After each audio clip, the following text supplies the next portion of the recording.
Matthieu, chapitre 5. Voyant la foule, Jésus monta sur la montagne et, après qu'il se fut assis, ses disciples s'approchèrent de lui. Puis, ayant ouvert la bouche, il les enseigna et dit : Heureux les pauvres en esprit, car le royaume des cieux est à eux. Heureux les affligés, car ils seront consolés. Heureux les débonnaires, car ils hériteront la terre.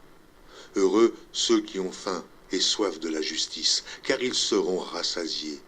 Heureux les miséricordieux, car ils obtiendront miséricorde. Heureux ceux qui ont le cœur pur, car ils verront Dieu. Heureux ceux qui procurent la paix, car ils seront appelés fils de Dieu. Heureux ceux qui sont persécutés pour la justice, car le royaume des cieux est à eux. Heureux serez-vous lorsqu'on vous outragera, qu'on vous persécutera, et qu'on dira faussement de vous toutes sortes de mal à cause de moi. Réjouissez-vous et soyez dans l'allégresse, parce que votre récompense sera grande dans les cieux. Car c'est ainsi qu'on a persécuté les prophètes qui ont été avant vous. Vous êtes le sel de la terre.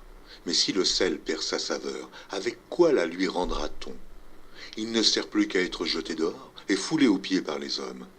Vous êtes la lumière du monde. Une ville située sur une montagne ne peut être cachée, et on n'allume pas une lampe pour la mettre sous le boisseau, mais on la met sur le chandelier, et elle éclaire tous ceux qui sont dans la maison. Que votre lumière luise ainsi devant les hommes, afin qu'ils voient vos bonnes œuvres, et qu'ils glorifient votre Père qui est dans les cieux.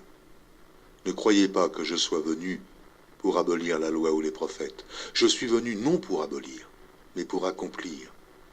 Car je vous le dis en vérité, tant que le ciel et la terre ne passeront point, il ne disparaîtra pas de la loi un seul iota ou un seul trait de lettre, jusqu'à ce que tout soit arrivé. Celui donc qui supprimera l'un de ces plus petits commandements et qui enseignera aux hommes à faire de même sera appelé le plus petit dans le royaume des cieux. Mais celui qui les observera et qui enseignera à les observer, celui-là sera appelé grand dans le royaume des cieux. Car je vous le dis, si votre justice ne surpasse celle des scribes et des pharisiens, vous n'entrerez point dans le royaume des cieux. Vous avez entendu qu'il a été dit aux anciens : tu ne tueras point. Celui qui tuera mérite d'être puni par les juges. Mais moi, je vous dis que quiconque se met en colère contre son frère mérite d'être puni par les juges. Que celui qui dira à son frère Raka mérite d'être puni par le Sanhédrin, et que celui qui lui dira insensé mérite d'être puni par le feu de la Guéhenne. Si donc tu présentes ton offrande à l'autel, et que là, tu te souviennes que ton frère a quelque chose contre toi, laisse là ton offrande devant l'autel, et va d'abord te réconcilier avec ton frère, puis viens présenter ton offrande. Accorde-toi promptement avec ton adversaire, pendant que tu es en chemin avec lui, de peur qu'il ne te livre au juge, que le juge ne te livre à l'officier de justice, et que tu ne sois mis en prison. Je te le dis en vérité, tu ne sortiras pas de là que tu n'aies payé le dernier cadran. Vous avez appris qu'il a été dit : tu ne commettras point d'adultère. Mais moi, je vous dis que quiconque regarde une femme pour la convoiter a déjà commis un adultère avec elle dans son cœur. Si ton œil droit est pour toi une occasion de chute, arrache-le et jette-le loin de toi. Car il est avantageux pour toi qu'un seul de tes membres périsse, et que ton corps entier ne soit pas jeté dans la Guéhenne. Et si ta main droite est pour toi une occasion de chute, coupe-la et jette-la loin de toi, car il est avantageux pour toi qu'un seul de tes membres périsse, et que ton corps entier n'aille pas dans la Guéhenne. Il a été dit que celui qui répudie sa femme lui donne une lettre de divorce. Mais moi je vous dis que celui qui répudie sa femme, sauf pour cause d'infidélité, l'expose à devenir adultère, et que celui qui épouse une femme répudiée commet un adultère. Vous avez encore appris qu'il a été dit aux anciens : tu ne te parjureras point, mais tu t'acquitteras envers le Seigneur de ce que tu as déclaré par serment. Mais moi, je vous dis de ne jurer aucunement, ni par le ciel, parce que c'est le trône de Dieu, ni par la terre, parce que c'est son marchepied, ni par Jérusalem, parce que c'est la ville du grand roi. Ne jure pas non plus par ta tête, car tu ne peux rendre blanc ou noir un seul cheveu. Que votre parole soit oui, oui, non, non. Ce qu'on y ajoute vient du malin. Vous avez appris qu'il a été dit œil pour œil et dent pour dent. Mais moi je vous dis de ne pas résister aux méchants. Si quelqu'un te frappe sur la joue droite, présente-lui aussi l'autre. Si quelqu'un veut plaider contre toi et prendre ta tunique, laisse-lui encore ton manteau. Si quelqu'un te force à faire 1000, fais-en 2 avec lui. Donne à celui qui te demande, et ne te détourne pas de celui qui veut emprunter de toi. Vous avez appris qu'il a été dit, tu aimeras ton prochain, et tu haïras ton ennemi.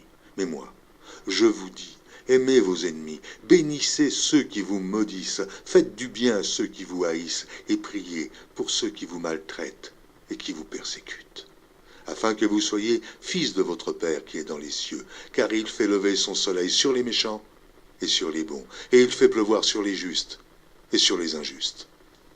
Si vous aimez ceux qui vous aiment, quelle récompense méritez-vous? Les publicains aussi, n'agissent-ils pas de même? Et si vous saluez seulement vos frères, que faites-vous d'extraordinaire? Les païens aussi, n'agissent-ils pas de même? Soyez donc parfaits, comme votre Père céleste est parfait.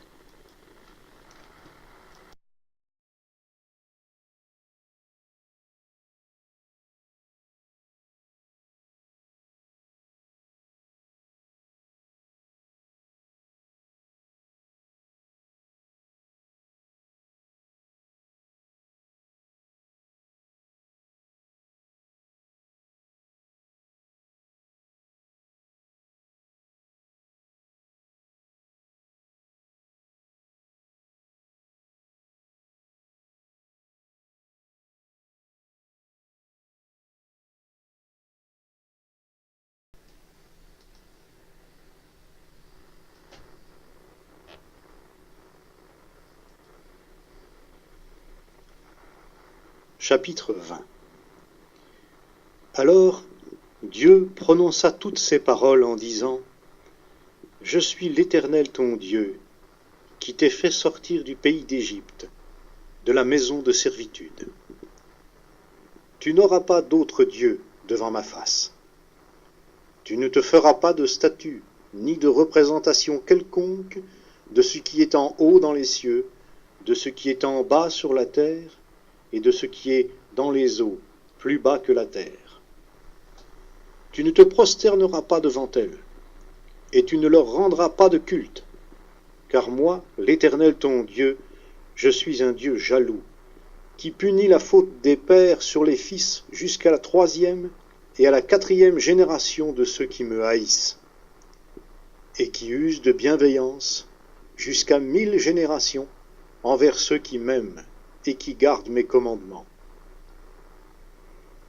Tu ne prendras pas le nom de l'Éternel ton Dieu en vain, car l'Éternel ne tiendra pas pour innocent celui qui prendra son nom en vain.